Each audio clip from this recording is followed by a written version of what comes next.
Makinig sa programang Mafar Farm Updates. Alamin ang mga makabagong teknolohiya sa agrikultura at pangingisda. Alamin ang karapatan sa inyong lupain at mga bagay-bagay na makakatulong sa pangkabuhayan, mga bagong pamamaraan at mga impormasyong dapat mong malaman. Lahat ng ito sa pagtataguyod ng pamumuhay upang mapalago ang inyong ani at kita. Mafar Farm Updates. Hitik sa kaalaman para sa tagumpay ng inyong kabuhayan. Mafar Farm Updates. Mapapakinggan tuwing araw ng linggo, alas 6 hanggang alas 7 ng umaga, dito sa DXMS Radyo Bida 882. Sabayang napapakinggan sa Voice FM 92.1, Radyo Bandera 105.3 at DXUP FM 105.5. Mapapanood din ito ng live sa Facebook page ng Ministry of Agriculture, Fisheries and Agrarian Reform. Mafar Farm Updates.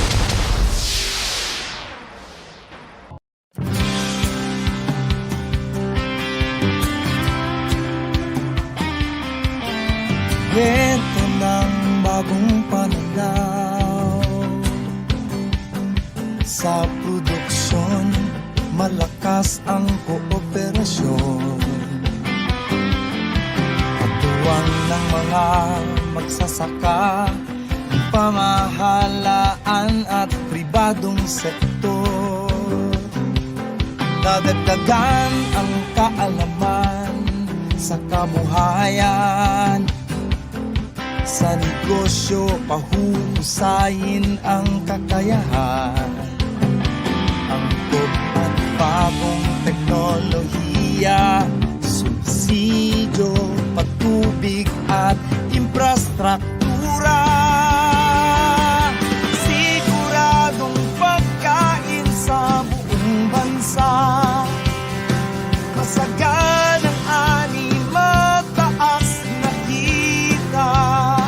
Maunlad na buhay ng mga magsasaka at mga mangingisda.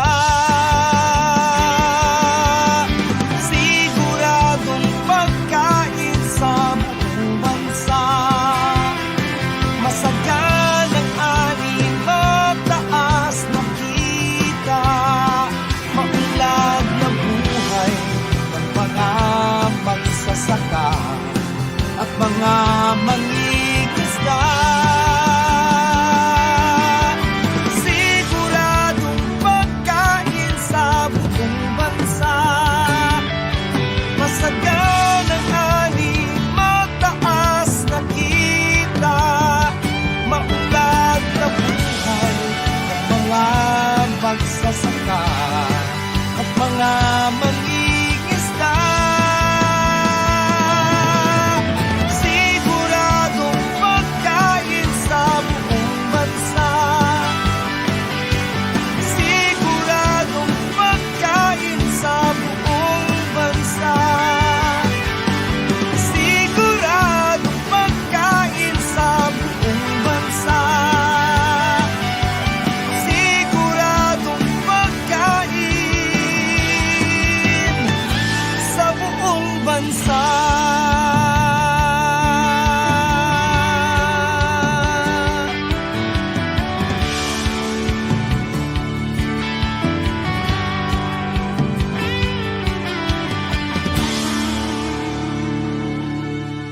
Bismillahirrahmanirrahim. Assalamualaikum warahmatullahi ta'ala barakatuhu. Magandang umaga po sa lahat ng ating mga suki, sa ating palatuntunan, ating mga magsasaka, mangingisda, at syempre pa ng ating mga LGUs. 10 na rin po ng kanilang mga 4-H'er, yung kanilang mga anak.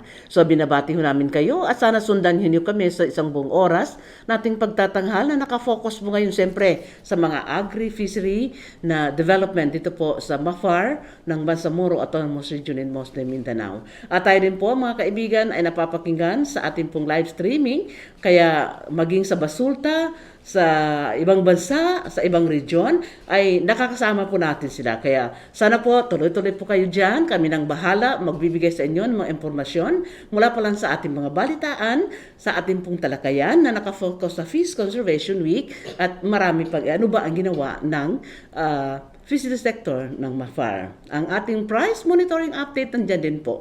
Kung huwag kayong magwawala, huwag kayong mabahala dahil kami na po ang bahala maghatid po sa inyo. Magbabalik po kami para po sa ating balitaan pagkalipas lamang nito.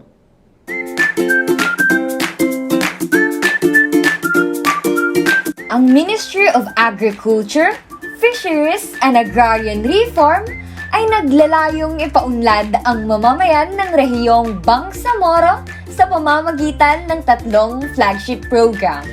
Ang binhi, isda, lupa. Ang binhi o Basic Integration for Harmonized Intervention ay isang programa na nakapokus sa pagbabawas ng kahirapan para sa mamamayan ng BARMM. Ito ay binubuo na estratehiya na maihatid ang intervention upang matiyak ang positibong epekto sa buhay ng mga magsasaka ng rehiyon. Isda o Integrated Sustainable Development for Aquaculture Capture. Ang layunin ng programa ay upang makabigay ng pangkabuhayan para sa mangingisda, mapaasosasyon, kooperatiba o individual. Sa lupa naman tayo dadako, o land distribution and development for the upliftment of poor ARBs. Ito ay patungkol sa pamamahagi ng lupa sa mga kwalipikadong benepisyaryo sa ilalim ng Comprehensive Agrarian Reform Program o CARP. Kasabay nito, ang paghahandog sa mga ARB organizations ng iba't ibang support services gaya ng trainings, mga farm inputs, farm machineries at free legal assistance para proteksyonan ng kanilang karapatan sa oras na manganib. Para sa karagdagang impormasyon, makipag-ugnayan sa pinakamalapit na tanggapan ng MAFAR sa inyong lugar.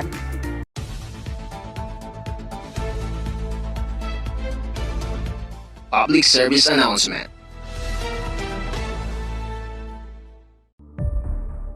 Paalala na hindi kailanman maniningil ng anumang fees o charges ang TAACPC staff para sa pagpoproseso ng loan applications. Tanging ang aming partner lending conduits ang maaaring maningil ng service charge na naayon sa aprobadong guidelines ng programa.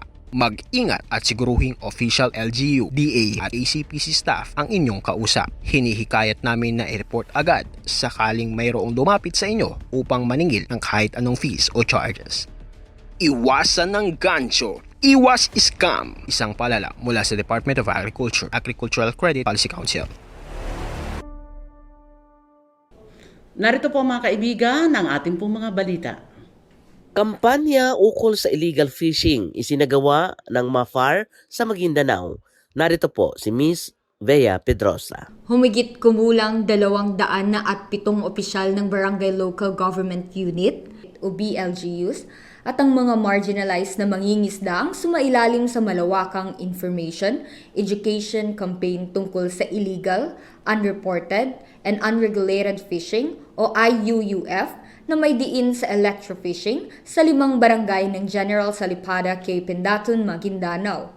Noong Setyembre 2, taong kasalukuyan, ang Fisheries Regulatory and Law Enforcement Division o FRLED ng Ministry of Agriculture, Fisheries and Agrarian Reform ay nagsagawa ng nasabing aktibidad. Ang seksyon ng Monitoring, Control at Surveillance ng FRLED na pinangunahan ni Ginoong Badrudin D. Sagka, Focal Person on Electrofishing, at FRLED MAFAR Maguindanao Ginoong Norton G. Aliman, Senior Aquaculturist.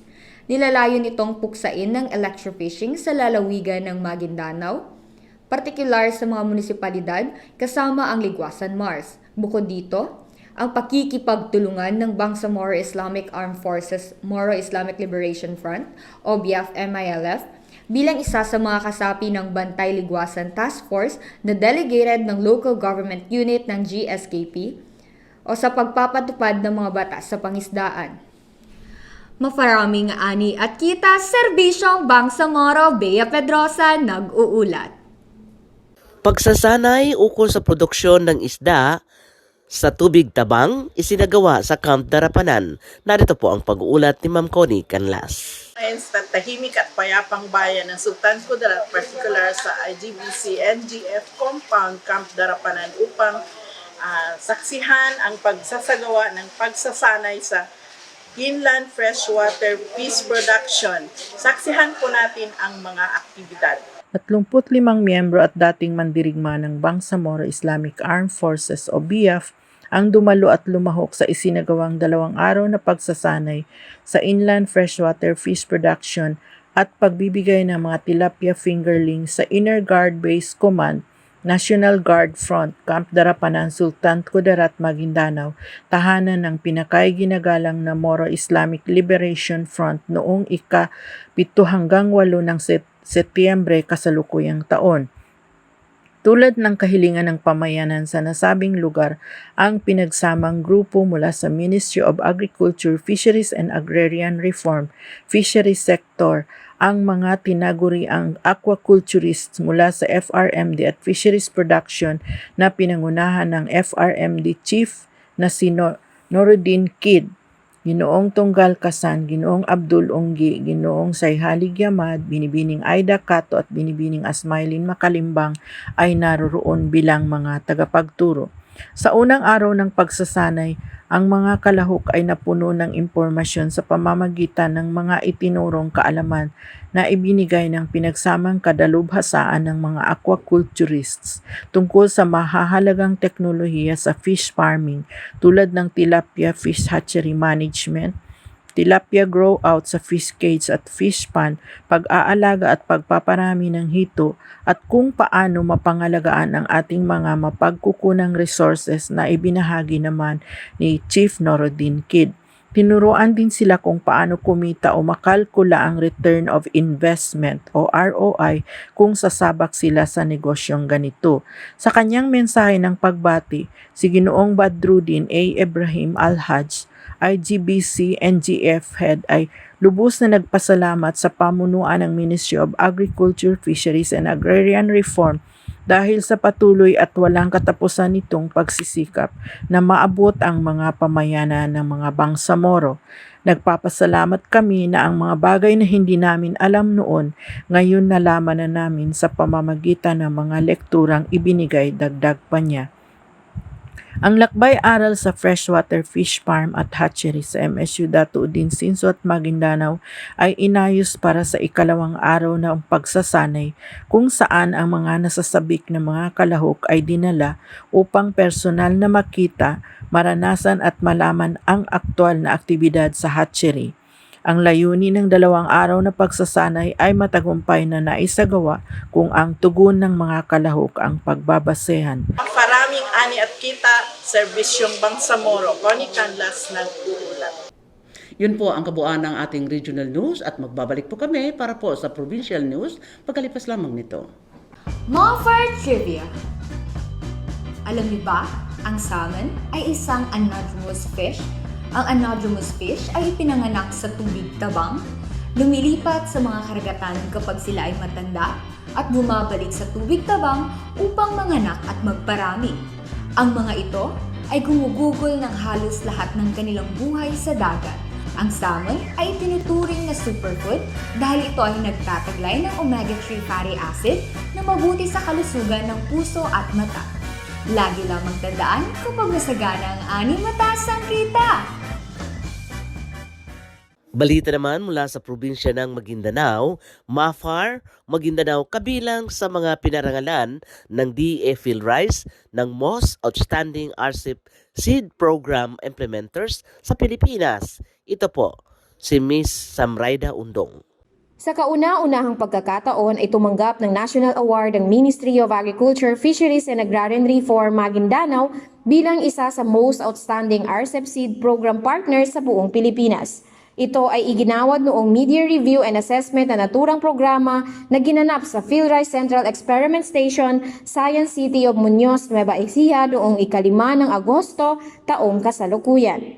Sa pamamagitan ng PhilRice Midsayap at sa pangunguna ni Branch Director Saylila Abdullah ay naipaabot ang naturang award ngayong ika-9 ng Setyembre taong kasalukuyan sa ginanap na recognition ceremony sa Mafar Covered Court, BGC, Cotabato City. Ang naturang karangalan ay natamo sapagkat naipatupad at naipaabot ng 100% ang mga aktibidades ng RCEP Seed Program sa probinsya ng Maguindanao.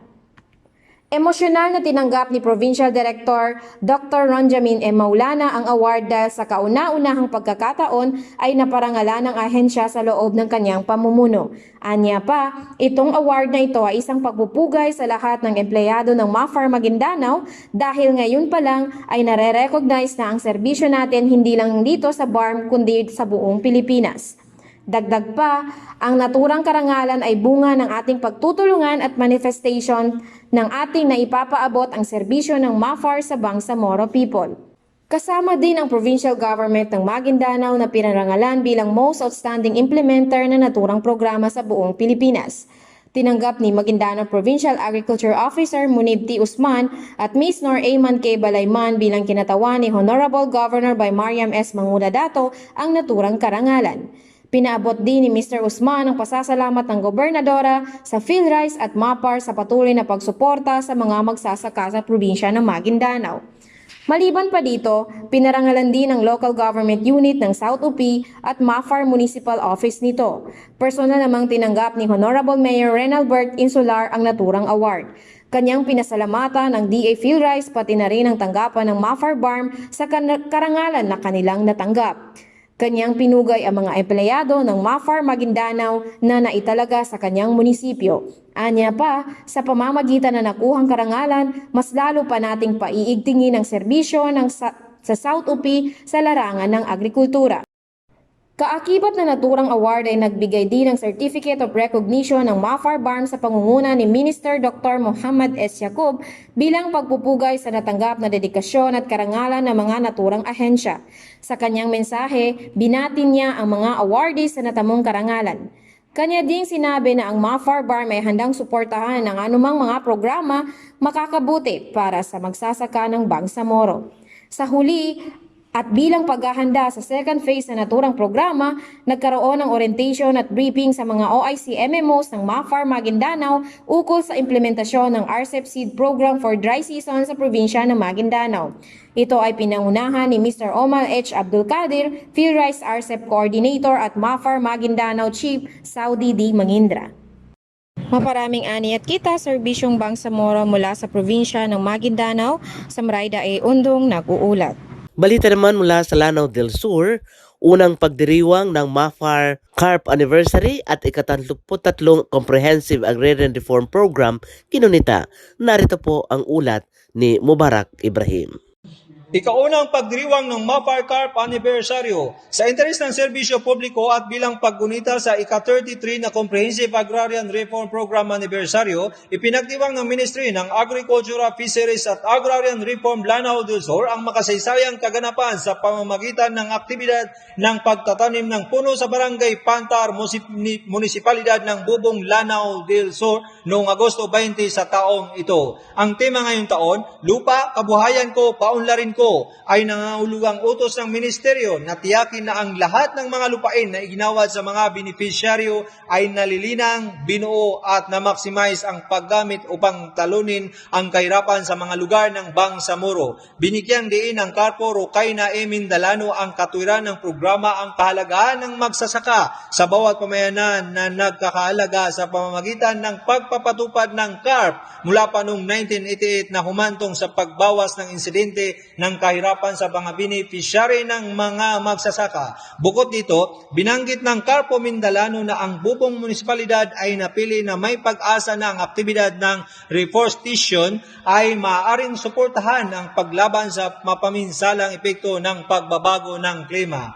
Ang aktibidad ay sumali sa Agrarian Reform Beneficiaries ng Patalox Producer Cooperative ng Pantar, Municipal Local Government Unit ng Bubong na kinatawan ng MDRRMO sa Manudin Sambiture, Municipal Administrator Nabila Abdul Hakim, Chairman Hikmat Diamla ng BLGU Pantar at ang malakas na workforce ng MAFAR Lanao del Sur na pinamumunuan ni Provincial Director Atty. Khalid Ansano. Isang kabuuan ng 103 na mga punla ng magkakaibang mga puno na prutas na may prutas ang una na nakatanim. Inaasahan kong ang mga punla na ito ay maaaring magtanim ng isang responsibilidad sa bawat membro ng pamayanan. Hindi ito limitado sa pag-iwas sa pagbaha, ngunit masagot din ang mga problema sa seguridad ng pagkain. Nawa ang aktibidad na ito ay magkaroon ng positibong pang-ekonomiya at panlipunang pagbabago, sinabi ni Provincial Director Ansano.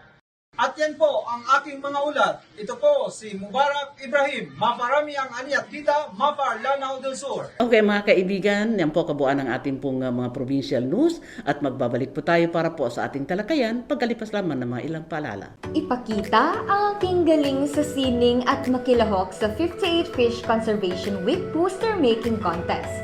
Ito ay handog ng Ministry of Agriculture, Fisheries and Agrarian Reform na may temang pangisdaang likas kaya, hungay masaganang ani at mataas na kita. Hinihikayat ang mga residente ng Bangsamoro Region na may 18 hanggang 25 taong gulang. Ang paligsahang ito ay binubuo ng dalawang bahagi, ang on-site judging at social media competition. Sa on-site judging, ang gagamiting pangunahing medium ay oil pastel on illustration board at gaganapin sa MAFAR Farm, Bangsamoro Government Center, Cotabato City sa September 20, 2021.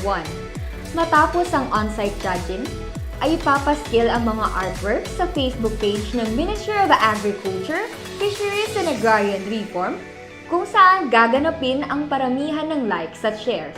Ito ay ipapaskill mula 6 p.m. ng September 20 hanggang 8 a.m. ng September 24, 2021. Upang makalahok, maaaring magparehistro sa pamamagitan ng Google Forms na ipapaskill sa Facebook page ng Ministry of Agriculture, Fisheries and Agrarian Reform. Maaari ding magparehistro sa Facebook page Messenger ng Fishcon, kalakip ang mga sumusunod na impormasyon: pangalan at edad, address, contact number, copy of participant's ID, at sample artwork.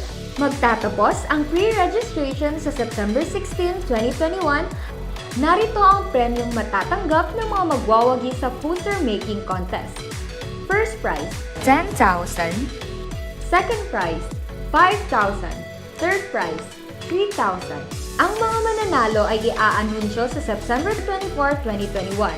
Halina't sumali sa patimpalak ng 58 Fish Conservation Week ng Ministry of Agriculture, Fisheries and Agrarian Reform. Kaibigan, nasa talakayan portion na po tayo ng ating pagtatanghal at ang pag-uusapan po natin dito ay patungkol po sa Fish Conservation Week ng MAFAR or the throughout the country.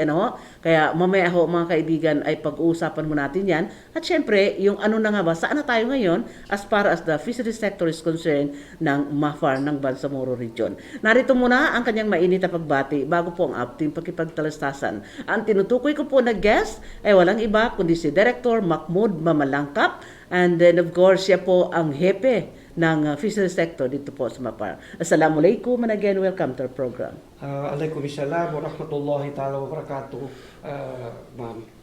Okay. So siguro bago tayo dadako sa Fish Conservation Week, ay pag-usapan muna natin, ipaalam muna natin saan na ba ngayon, kumusta na ang fisheries sector ng MAFAR kasi magsisiyam na buwan na po ang ating pong implementation ng program. Marami na ba tayong nagawa? Ano-ano itong mga ginawa ko natin in very quick?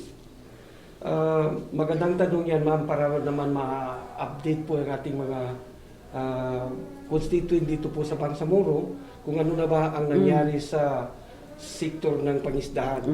So, ngayon po ay marami na tayong nagpamigay katulad po ng mga tilapia fingerlings distribution. Mayroon tayong nakapamigay na 960,000 fingerlings.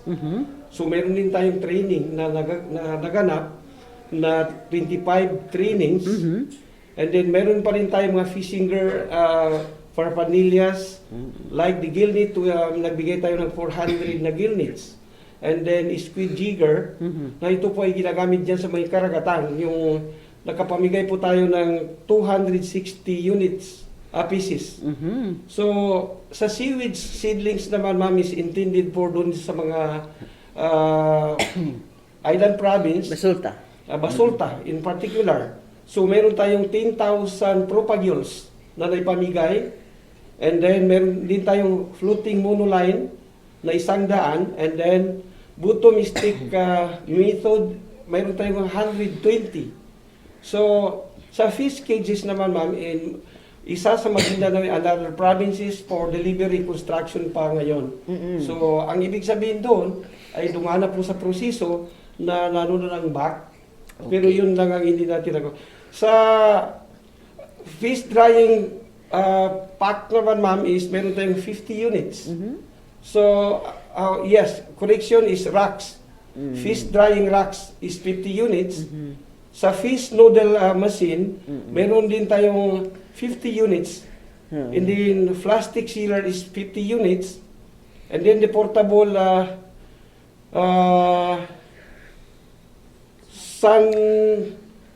is meron tayong 10 units na ibigay.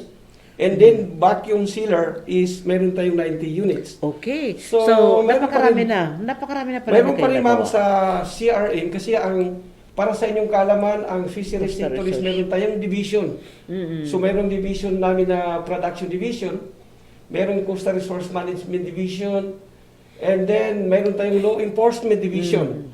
So, dito sa production division po ay kasama na doon yung sinasabi ng food service marketing division, pero na-merge, but because we will initiate that separate division of that. So, ngayon, naggawa na naman ng mga taga-CRM division is mayroon tayo na naibigay na training noong July 29 to 30 na 21 trainings. That is over and above the 25 trainings you mentioned. Yes, ma'am. So meron pa ding scuba training. Ginanap natin itong mga training na itong scuba diving dahil kung napansin niyo nangyari noon na medyo humina na na para bang retooling training na para hindi na maulit kung ano man ang mga masamang sakuna kaya nakaganap ito. So meron tayong 25 na participants. So doon po sa hito preparation, hatchery preparation, yung papanganak, naggawa rin tayo ng training noong July 6 to 7. So, meron tayong 20 plus na rin na participant at exactly the number. Kung makaproduce lahat yun, hindi biro. 20 plus na participants para matuto sila kung paano gagawin preparation for hatching yung mga hito na ito kasi ito yung patok na ano ngayon. So, teknolohiya. Pero masarap man yung kuha niya, budi niya. Yun po. So, yan po ang iba namin nagagawa ng fishery sector. So, marami pang mga the remaining one quarter. So, anong mga gagawin ninyo? So, mayroon naman kahapon ay mayroon din kaming na-conduct na training doon sa production preparation for tilapia production na ginanap dyan sa may Darapanan na 35 participants doon sa ating mga kamag-anak na Bangsamoro Armed Forces. Okay. Very nice. Yes. So, from arms to farming and fishing. Yeah. Okay. Yes. And then, and of course, napakaganda. Meron ka bang idea nitong 3 quarters na yung kadami-dami yung ginawa pala? Gaano kadami ang ginugol yung pera dito? Out of the 2021 budget, the remaining 3 months, 1 quarter, ano ba yung mga, meron ka pang idea? Ilang milyon? So ma'am, hindi ko ma-exact ang figure, pero sasabihin ko sa inyo kung gaano kaliit ng budget na na-allocate sa amin sa fishery sectors. We are only 30 millions divided by 6 provinces na nakasama pa, nakadagdag pa yung 63 barangay in Cotabato City po. So malaking bagay na rin 30 million, but do you have also the donor agencies, gaya nitong Fish Coral, Oo, ano pa Yes. ba? Kaya augmentation na rin sa kanila. At Opo, saka yung mga opo. UNFAO, kaya baka sobra-sobra na 50 million pa ang ginugol ninyo yan. So, okay, thank you very much for that information. Napakaganda na po ang ginawa. Ibig sabihin din kayo natutulog dyan. Kaya din ang ibang sector, rice, corn, and high value, yung ating pong fishery sector. Ngayon, dadako po tayo, alamin naman ho natin itong celebration po natin sa Fish Conservation Week. Anong meron dyan? Paano tayo nag-umpisa? Dati kasi that is third week of October every year na sa pamagitan ng isang batas mga naunang mga presidente. At ngayon, bakit po tayo nagkaroon ng earlier September? So, hindi libit sa kalaban, kaya pala, ma'am, matandaan ko na talagang meron ka ring idea na ginaganap namin noon pa, Yes. nung tayo po ay nasa Bureau of Fisheries and Aquatic Resources. So, actually, yung celebration na yan is nagsisimula noong 1963. That's the time of Diosdado Macapagal, if I'm not Okay. mistaken. So, siya ang presidente by the proclamation number 176. Okay. So that's amended by the 136 kung hindi ako Oo. nagkakamali. So ito na, bakit siya inamend at ginawa siya gihila? Gawa nga ng marami ring mga aktibidad na kakibat or parang similar na activities na katulad nito ng maritime. Okay. So ginawa na lang, isay na lang ang celebration na para hindi masyado makagugol sa oras, or I think if they have a financial involved, na yun po yung ano nila para synchronize na yung Oo. pagkakandak ng mga ganun. Kasi doon din sa dagat, Opo, pangisdaan din ang opo. kanilang yung Opo, maritime. Okay. yes. So yan ang rason at siguro pwede natin malaman ano ang pinakatema ho natin for this year.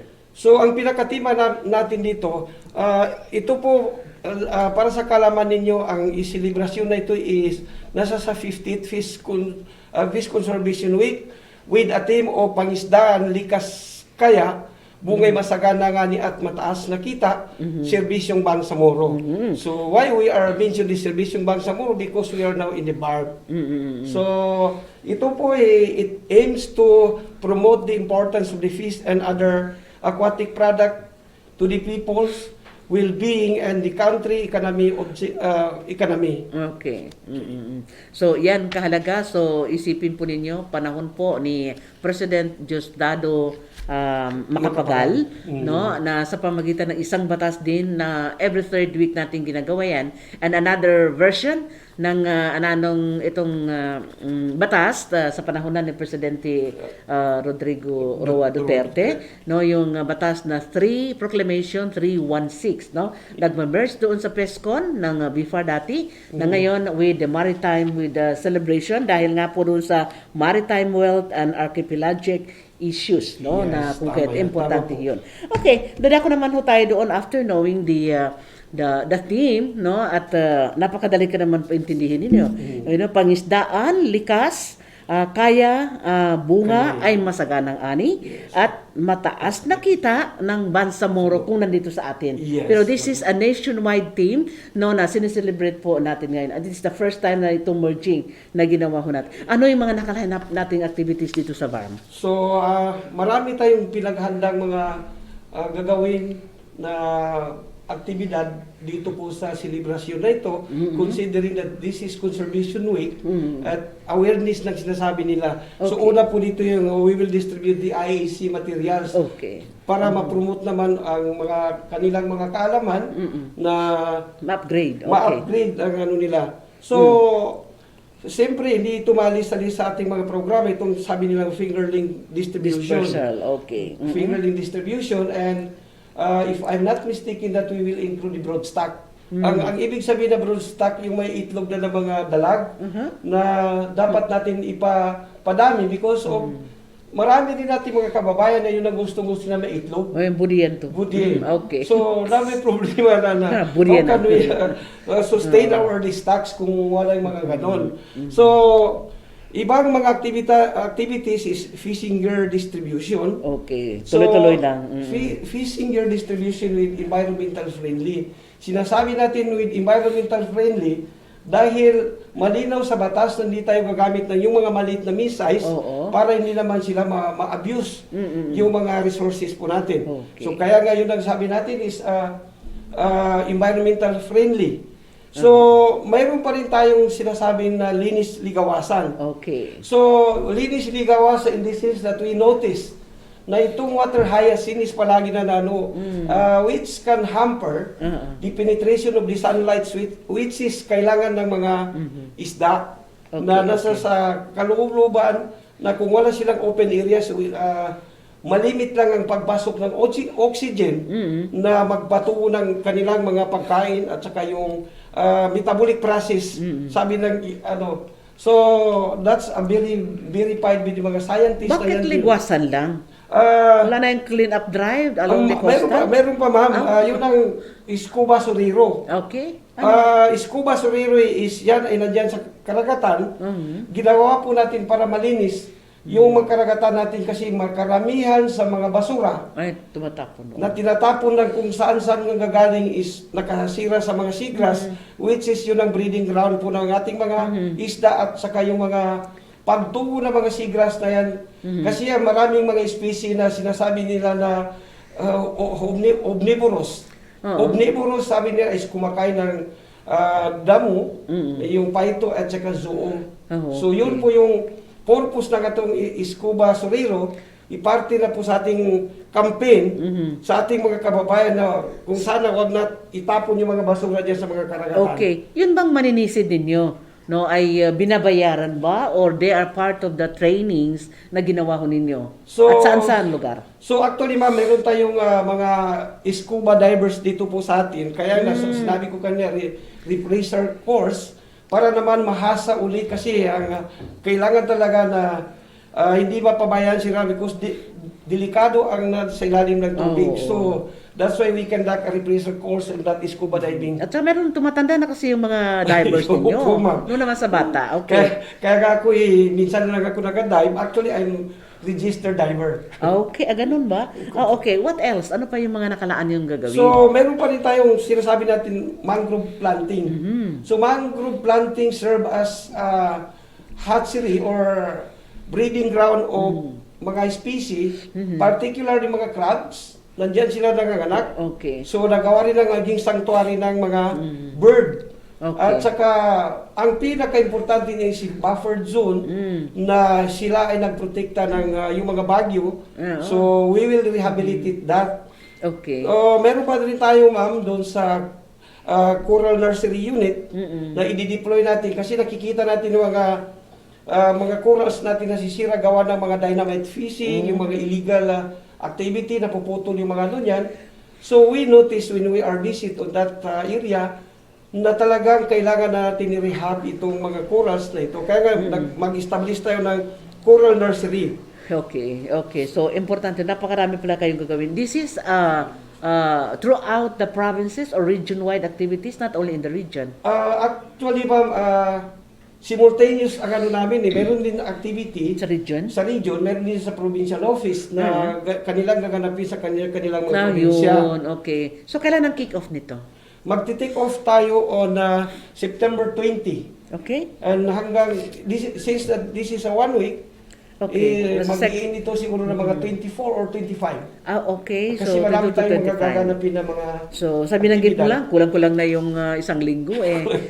Okay. So, any other words na gusto mong banggitin a part of the advocacy doon sa ating Fish Conservation Week at saka ang pagpapatuloy pa ng mga gawain ho natin for the remaining 3 months toward 2021? So, ang may paabot ko lang sa inyo is kailangan natin ng cooperation.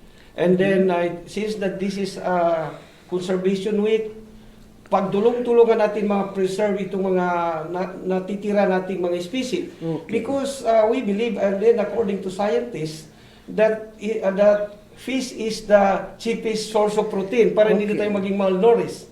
So, yun po yung kahalagaan. At ang pinakapunto doon noon ay hindi ma-imbalance po yung ating mga kalikasan. No? Okay. So, kasi minsan, yan din ang mga dahilan kung bakit mayroong mga sakuna at saka na mangyari because kung hindi tayo healthy. Na-imbalance na po yung ating mga resources. So that's why we will promote on that or we will invite sa mga kasamahan po natin na magtulong-tulungan po natin itong advokasya, ma'am. Okay, tama po yung Director. At mga kaibigan, di po kumpleto kahit na 160 or malambot ang bigas po natin kung wala pong isda, no, ay mas importante na meron tayong masarap na kanin, meron po tayong masarap at abot kayang isda, at meron po tayong mga prutas at mga gulay. At syempre pa, minimas tayo doon sa mayroon mga alaga, yung ating pong source of protein na ito po yung karne. Yan po mga kaibigan. So, very nice ang ating pong talakayan. Knowing the flashback or the accomplishment ng ating pong fishery sector ng MAFAR with Director Map ngayon. At of course, itong ipagdiriwang ho natin to start September 20 to 25 na Fish Conservation Week at hindi na po October, mga kaibigan. So mga kaibigan, yun po ang kabuuan ng ating pong talakayan. At magpapasalamat po tayo kay Director Map sa kanyang oras at panahon na ginugol po sa ating programa. At kami na po ang bahala mag-disseminate doon sa mga nangyayari po, maging sa ating mga live streaming, doon sa mga nakahook up sa atin na mga itong community radio stations, no, na kung saan sumusuporta ho sa atin. At we encourage also yung mga iba pa, no, na suportahan itong advokasya. Kung meron kayo dyan sa North Cotabato na FM, no, pwede ho tayo makasupply ng materials gaya po ng UPI at doon po sa DBS at sa iba pang mga probinsya. Okay mga kaibigan, magbabalik po kami para po sa ating pong itong ating pong price monitoring update para po sa ating mga agri-fishery products. Pagkalipas lamang nito. Ano ang RSBSA? Ang Registry System for Basic Sector in Agriculture o RSBSA ay ang opisyal na talaan ng pamahalaan upang mabigyan ng pagkakakilanlan ang mga tunay na magsasaka at mangingisdang Pilipino. Sino ang pwedeng magparehistro? Lahat ng magsasaka at mangingisdang Pilipino na may edad 18 pataas ay maaaring magparehistro. Maaari ring iparehistro ang asawa at anak na tumutulong sa pagsasaka o pangingisda kung ito ang kanilang pangunahing kabuhayan. Paano magparehistro? Dalhin ang mga sumusunod: 2x2 ID picture na kinunan di hihigit sa 6 na buwan, orihinal na kopya na titulo ng lupa, kasunduan ng renta sa may-ari ng lupa o anumang legal na dokumentong patunay na pagmamay-ari ng lupa. Orihinal na government ID na alinman sa mga sumusunod: National ID, Social Security ID, Government Services Insurance System, Unified Multipurpose Identification, Postal ID, TIN card, Passport, Professional Regulatory Commission, ID, Overseas Workers Welfare Administration, Integrated Department of Labor and Employment Card, Voters ID, Senior Citizens ID, and School ID para sa mag-aaral. Para sa karagdagang impormasyon, maaaring makipag-ugnayan sa pinakamalapit na opisina ng MAFAR BARM sa inyong lugar. Ikaw ba ay may lupaing sakahan? Gusto mo bang magkaroon ito ng sariling titulo? Huwag mangamba at maging isang Agrarian Reform Beneficiary. Narito ang mga kwalifikasyon upang maging isang Agrarian Reform Beneficiary.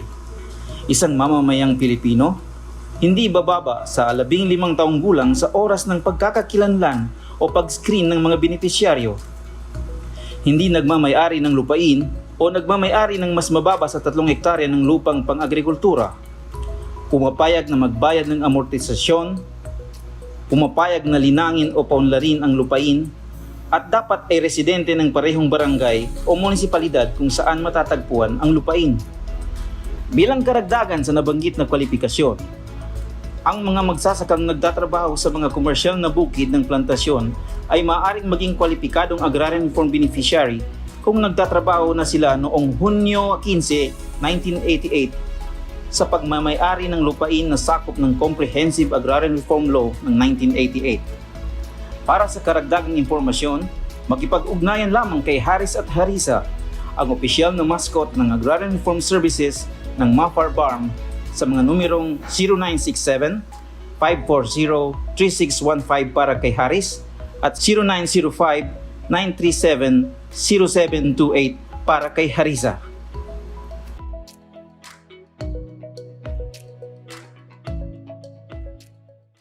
Yes, mga kaibigan, narito naman po ang guide ho natin doon sa ating mga mamimili ng ating agriculture and fishery products. Ito po sa Bangsamoro Autonomous Region in Muslim Mindanao. Kaya abangan po ninyo mga kaibigan ang ating pong price monitoring update.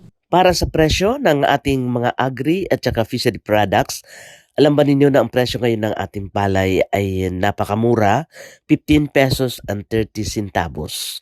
Ang presyo ng ating pong mais na puti ay nasa 17 pesos ang bawat kilo. Ang ating yellow corn naman ay 14 pesos and per kilo. Ang presyo ng ating bigas ngayon, ang mga imported, ay nasa 41 to 42 pesos ang per kilo. Ang sinanduming ay 42 pesos ang per kilo, habang itong 7-tonner ay 37 pesos ang per kilo. Ang ating masipag ay nasa 36 pesos ang per kilo. Ang presyo ng ating isda, bangus at saka tilapia ay tig 200 pesos ang per kilo, habang ang barilis ay 340, ang galunggong ay 180, ang barilison ay 200, ang tayang ay 180, pusit 160, ang hito ay 120 at ang dalag ay 150. Sa dried fish naman ho natin, ang dilis ay 400 ang per kilo, katambak ay 350 ang per kilo, ang tuyo ay 170 ang per kilo. Sa karne naman natin, ang laman ng baka ay 320, ang ribs ay 220 at ang paa ay 220 din. Presyo naman ng ating manok ay 250 ang per kilo. Ang native ho natin ay 270 ang per kilo. Dadako naman tayo sa presyo ng ating itlog. Ang XL ngayon, ang per tray ay 195. Ang large ay 180. Ang medium is 160. At ang maliit o small ay 150 ang per tray. Sa presyo po naman ng ating mga gulay, ang kamatis ay 70 pesos, repolyo ay 60, ang talong ay 60, ang sibuyas is 140, ang luya ay 130, ang bawang ay 130, ang palaya ay 70, pipino 40, okra at saka pechay per bundle is 10 pesos, ang carrots ay 40 pesos. Para po naman sa ating mga prutas, ang mangga ho natin ngayon ay 100 pesos ang per kilo, watermelon ay 35, ang bayabas is 60, ang avocado ay 100, ang pinya ay 50, ang papaya ay 40, ang saging ay 25 pesos. At yan po ang ating mga prutas. Ito pa naman po ang presyo ng ating mga abono. No, napakamura po ang ating pong presyo ng palay ngayon, nasa 15 pesos and 30 centavos. Pero ang inputs natin gaya ng abono na urea ay 1,004 ang per bag. Ang complete fertilizer of 1414 ay 1,004. Ang 21-160 o sulfate ay 850. Yes, mga kaibigan, ang ating pong isang buong oras na palatuntunan ay talagang hitik na hitik. Noong mula pa lang ho sa ating balitaan, sa ating pong price monitoring update nandyan para may giya ho kayo. Magbigay lang ko na isa ng sample. Mataas ang presyo ng ating pong abono. Yung dating 1,000, ngayon ay 1,004 to 1,005 yung urea. At ang presyo po ng ating pong palay no, ay nasa 15 pesos and 30 centavos ang per kilo. Kaya bias sa ating mga magsasaka. And yes, sundan nyo kami mga kaibigan na po sa ating pong School on the Air. Dyan po sa may kabila, sa Brigada, and of course sa Layag. At doon din po sa ating live streaming, ang Ministry of Agriculture and Fisheries Facebook. No? At of course dyan po sa UP. Maraming salamat, sundan nyo kami dahil napakaganda ng ating topic ay tungkol po ito sa damo. Ano ang mga damo? Paano gagawin nating pagsugpo sa tatlong klase ng damo? No? At abangan ninyo ang ating expert mula po naman sa Barmyang. At yan po mga kaibigan, kabuuan ng ating po isang buong oras sa pagtatanghal ng ating MAFAR Barm Updates. At sana naibigan po ninyo at naging makabuluhan para po sa inyo. At sa ngalan siyempre ng aming pong Minister, Dr. Muhammad S. Yacub, sampo siyempre ng tropa natin sa ICTS with Engineer Musripa Mago, ang ating po si Ma'am Emay At of course, lahat ng ating mga newscasters at ang ating mga kasama dyan sa technical side. Ito po ang inyong abang lingkod, Hadja Dixrak Manabdula nagsasabing magandang araw po ng Sunday, happy lockdown. Wassalamualaikum. Ang programang ito ay hatid sa inyo ng Ministry of Agriculture, Fisheries and Agrarian Reform.